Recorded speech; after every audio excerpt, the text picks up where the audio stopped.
আজকের গল্পটা প্রায় ১,৫০০ বছর আগের, কিন্তু যে কোনো সিনেমার চেয়েও বেশি রোমাঞ্চকর। ভাবুন তো, এক রাজা যুদ্ধে হেরে যাওয়ার পর শত্রু রাজা তাকে এই অপমানজনক শর্তটা দেয়।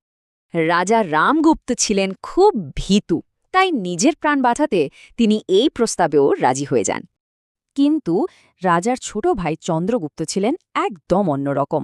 এই অপমানে তার মাথায় রক্ত চড়ে গিয়েছিল। নিজের ভাইয়ের এই কাপুরুষতা আর রানীর অবস্থা দেখে চন্দ্রগুপ্ত এক সাংঘাতিক পরিকল্পনা করেন। প্ল্যানটা ছিল খুবই অবাক করার মতো।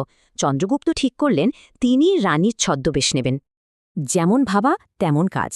চন্দ্রগুপ্ত রানীর শাড়ি পরে লম্বা ঘুমটা দিয়ে মুখ ঢেকে নিলেন, আর তার সাথে চলল তার সবচেয়ে সেরা যোদ্ধারা, রানীর দাসী সেজে। ফাঁদটা একদম তৈরি। রানীর পালকি সোজা পৌঁছে গেল সেই শত্রু রাজার শিবিরে। শত্রু রাজা তো মহা খুশি, ভাবল রানী এসে গেছেন।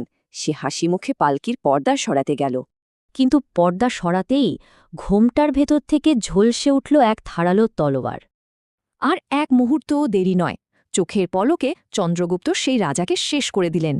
চন্দ্রগুপ্ত ফিরলেন এক বীরের মতো, আর এসেই নিজের ভীতু দাদাকে সিংহাসন থেকে সরিয়ে দিলেন।